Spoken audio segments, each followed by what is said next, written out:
Update. Am I the a-hole for refusing to give my former son a second chance?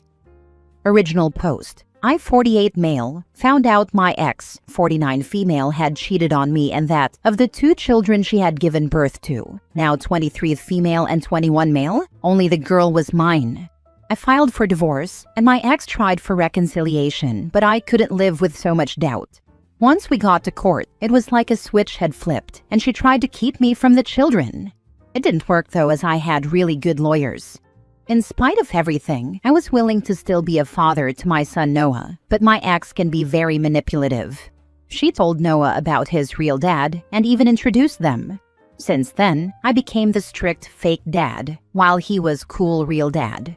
When Noah was 13, he told me that he no longer wanted to see me, and that he'd tell a judge the same thing if I forced visitation. I asked him why and if I had ever made him feel bad. Noah just said that he wanted to spend more time with his real dad and didn't like my house rules. I was heartbroken, but I let him go and still made attempts to keep the relationship. I called, texted, sent presents, and even invited him to events. Noah wouldn't respond or would pass small messages to his sister. When Noah was 18, he legally changed his surname to his father's and told me there wasn't enough room for me to attend his graduation. After that, I gave up and resolved to live my life being a father to my daughter and my son, 12 male, with my second wife. Recently, Noah reached out to me and apologized for his past actions and wanted a relationship again. I was surprised and heavily skeptical, and I was right to be. Apparently, Noah's real dad got married and his wife gave him an ultimatum, and he chose her. I told Noah that while I am sorry for what happened to him, I had no interest in being treated like an old pair of gloves that you only think about and wear when it gets cold. My ex thinks I'm being hurtful and petty, rich coming from her, and my daughter says that she understands my pain, but hopes that I can learn to give Noah a second chance. I just don't know, because I'm in a place where I'm fine not having Noah in my life or having any communication with him. I don't want to rekindle a relationship just for him to drop me again when his real dad changes his mind. Am I the a-hole? Edit for info. Just to be clear, because I keep seeing this, I divorced my ex when Noah was 6. My ex told Noah the truth about his parentage when he was 10, and his real dad came into his life at around 12. This all didn't just happen when he was 13. By the time he reached that age, he already had at least a year to process the information. When I asked my daughter, since Noah wasn't talking to me, if she thought her mom was pushing Noah to say those things, she said no. Apparently, Noah just wanted to spend time with his dad, but because of his work schedule, it wasn't always often. But when it could happen, it was conveniently during my scheduled time with Noah. I tried to see if we could work something out, but my ex and Noah refused any compromise. Your son. Because he is your son. He was for more than half of his life. You were in the hospital the day he was born. You changed his diapers. You're his dad, like it or not. Was a middle schooler when he decided to cut you out of his life. I think maybe your interpretation of his motivations may not be correct. There's a pretty strong chance that when he saw that his bio dad would think nothing of giving up his relationship with him for a girl, it reminded him of the dad who never stopped trying to love him, even when he didn't really want that love, and made him realize what he'd lost. At 21, he's still very young, and it sounds like he wants his dad back. Sure, it could end in the two of you yelling at each other and never speaking again, but there is also a very significant chance that this could be the start of rekindling a relationship. I don't think there would ever be a situation where you would say, "Oh damn, I wish I had reconnected with my long-lost son." You're lucky in that it's only been 8 years. It will be much harder to reconnect if you reject him now, just like his bio dad did, and then decide when he's 40 that you'd actually like him in your life. I think it's fair to say that if the vast majority of 7th grade boys had a choice between a rules and stability dad or a fun no-rules dad, they'd pick the second one. Of course it hurt you, but I don't think it reveals some great moral failing of his. He was a young person grappling with a very traumatic fact that his identity changed when it came out that half of his DNA came from a completely different person than he thought. Of the people who were traumatized by this paternity revelation, I would think his trauma would be equal to, or even worse than yours, particularly since he was so young when it happened. So you would be the a-hole for missing out on a chance to get your son back. And if it doesn't work out, that's okay, but at least you'll know. But that's the thing. He doesn't feel like my son anymore, especially since he changed his surname. I'm just not sure it's worth the risk of getting hurt, and always wondering if he'll drop me again when a better option comes along. Noah stopped thinking of me as his dad long before I stopped considering him my son. So I want to ask, can two people still be considered family if they stop thinking or treating each other as family and there's no blood relation? Isn't 21 right around the time you start paying back the student loans? I didn't even think about that, and he knows I paid for my daughter's education. Now for the update. First, I just wanted to say thank you for all the messages and comments in support. It really feels nice to have my feelings validated. After a lot of thought, I decided to follow my wife's advice and write an actual letter to Noah, regardless of whether or not I intended to send it. I explained to Noah how much he hurt me by refusing to see me, never inviting me to important events in his life, not wanting to meet or spend time with my son, and how legally changing his surname cut deep. I also wrote that, in spite of everything, I still didn't take any pleasure in hearing about his father's rejection of him, as I understand how hurtful that can be. I said that even though I knew he was young, I was still angry over what he did, and a part of me felt resentful toward all the time, love, and money I spent on him when I technically didn't have to. This letter felt very cleansing, and I read it a couple of times before burning it. In the end, I decided to reach out to Noah and ask my daughter for his new number. He changed it when he was 19 and didn't give me the new one. I sent Noah a message reiterating how sorry I was about how his father treated him, but that I was hurt by how it felt like I was being treated as a last resort, and that the circumstances of his desire to reconnect didn't make me trust the relationship. I told him that I was willing to have some type of relationship with him again, but only under these specific guidelines. 1. Don't call me dad or refer to me as father in any way. We can revisit this in the future, but right now it honestly feels too soon. 2. Don't ever ask me for money. No cosigns for anything either. I'm not going to be his personal ATM for any reason. 3. You invite me to your things. I'll invite you to mine. 4. He's free to complain or talk about his bio dad with or around me, but he needs to understand that I have no kind words for that man, and will either say negative things or nothing at all. I expect him to be nice to my son and wife and treat them with respect. 6. Don't go running to your mom regarding information about me, my wife, or my son's lives. It's none of her business. 7. Don't go running to your mother or sister for any problems you have with me. We either talk about it man to man or find someone else. I don't want them trying to put themselves into our business. 8. He needs to understand that going forward, our relationship, if we continue to pursue one, is going to be different and will take more work on his end than mine, as he is less of a priority to me now that he's an adult. 9. When I die, the majority of my assets will be split between his sister and my son through my current wife. He will only be left the minimum required to prevent him from having legal grounds to sue. Again, I'm not going to be his cash cow. The rest of you can agree or disagree, but these are my terms if Noah wants any type of direct communication with me going forward. This is the only way that I feel comfortable, and how I believe I can protect myself if Noah ever becomes hurtful. This will also be his last chance. If he disappoints me again, then I am prepared to wash my hands of him, because I have more to live for than just waiting to be loved by someone. Comments on this post years later. I wonder how Noah responded and what their situation is like now, or if they even have one. If there was a happy update, OP would have posted it. Doubt Noah agreed, and basically they went back to their separate lives. I can't help feel that at 21, his major motivation was likely money or support.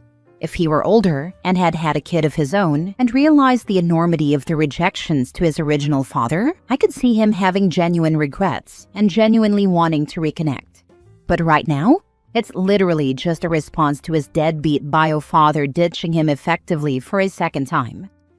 Do you remember that poster whose daughter admitted she would throw OP aside if her real dad showed up? I feel like Noah is the same when it comes to his bio dad. Seriously, how does Noah feel about his mom after what he went through from age 6 to now? Probably still loves her. My observation is that people who tend to choose the fun or absent parents over those who take care of them and actually want to raise them always chase those who they are unsure of, which means they love the toxic parent, the absent parent, the one who would leave them, and are always understanding towards them, never towards the parent who is there for them. It was easy to toss OP aside because he was there, and the son thought he could return to him whenever he wanted. You can guess OP's personality by how he found out his son wasn't his biological son, but still didn't stop being his father. He was the stable parent. Easy for the son to think he will always be there whenever he wants OP back as his father. Last story. Am I the a-hole for moving out of my dad's house because his girlfriend and her kid were moving in? I will be 19 male in a month, moved out of my dad's house last month. It wasn't planned long-term. It actually went against what my dad and I had talked about. But I moved out because he was moving in his girlfriend and her kid. And I don't like his girlfriend. Dad raised me on his own. He and my mom broke up when I was 5 months old, and she stopped being in my life. My dad first met his girlfriend when I was 6. They dated on and off for the last 12 years. They never lived together before, and they were never together for this long either, 2 years. But over the years, she ticked me off a lot and made me wish he'd settle down with someone else. This isn't a thing of me not liking anyone Dad dated. He was with someone else when I was 14, and I liked her a lot. This is more about this specific girlfriend than me not wanting Dad with anyone. I first started to dislike her when I was 8, and she told me she was going to take me to see my mom. She got all riled up because Dad and I had seen Mom a few days before, and my mom went up to Dad to yell at him for trying to get child support out of her. She ignored me completely and told Dad she didn't want her past mistakes to ruin her future. I was saying how I never wanted to see Mom again, and so Dad's girlfriend decided she'd take me to see her. My dad shut that down hard. His girlfriend said my mom needed to confront that I'm her kid. It felt like Dad's girlfriend didn't care what I wanted or how that would hurt me. And even though she later apologized, it felt forced and like she was like, fine, whatever, sorry. But it made me see her differently. She and Dad broke up not long after that. She still brings up Mom more than I would like when she and my dad are together. I resist the urge to tell her to shut the heck up. Half the time I expect her to go behind our backs and try to get Mom involved. When I was like 10 or 11, she got kicked out of the coding classes I was taking and almost had the cops called. Dad had asked her to pick me up. She needed her ID, but she forgot it. So the class organizer couldn't let her take me, and instead of calling Dad, she started a fight about it and started screaming for me to grab my stuff and go. The organizer said even if I wanted to go with her, she needed ID before she could let me go. They were just about to call the cops when she said she'd call Dad, and then he picked me up instead. It was late when he came and she was angry for days after that. I was so embarrassed, and some of the kids made fun of me when it was going down. She didn't care, and I remember her rolling her eyes when I said she was the reason the kids were making fun of me.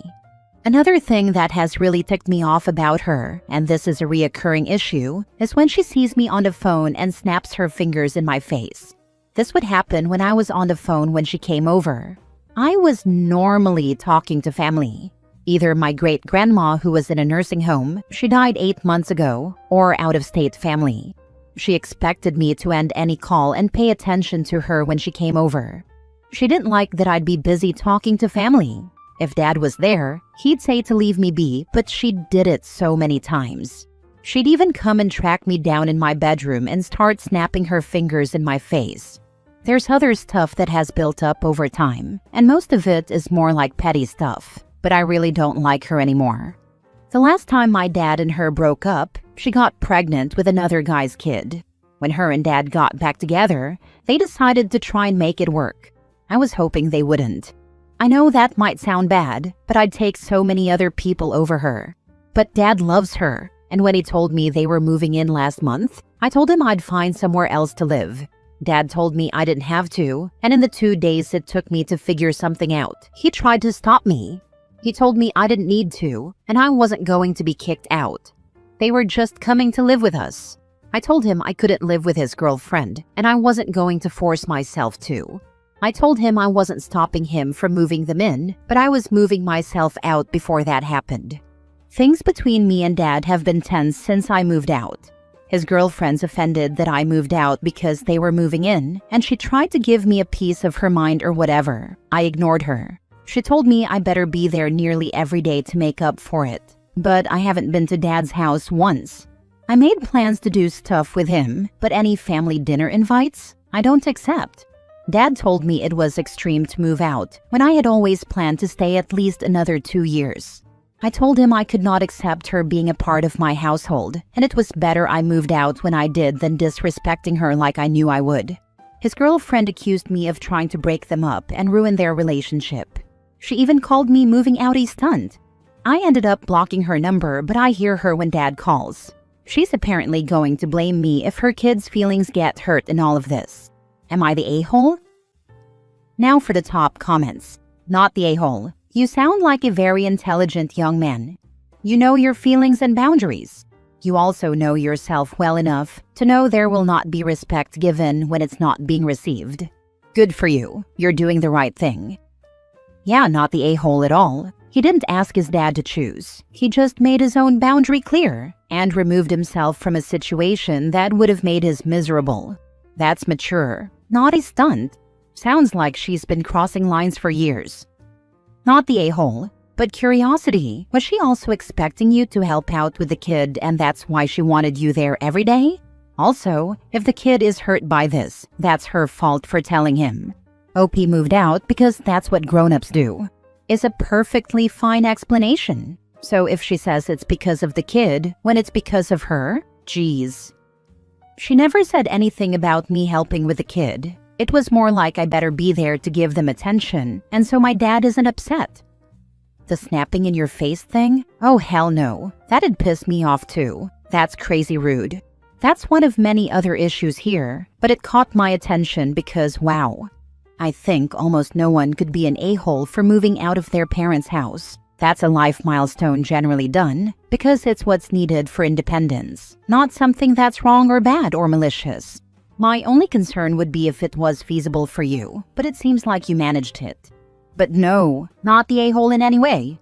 The girlfriend is, and so is your dad for letting her treat you like that. My grandparents let me move in with them. Without that, I'd probably be in a not-so-great situation. But I think even a bad situation outside Dad's house would be better than living with her.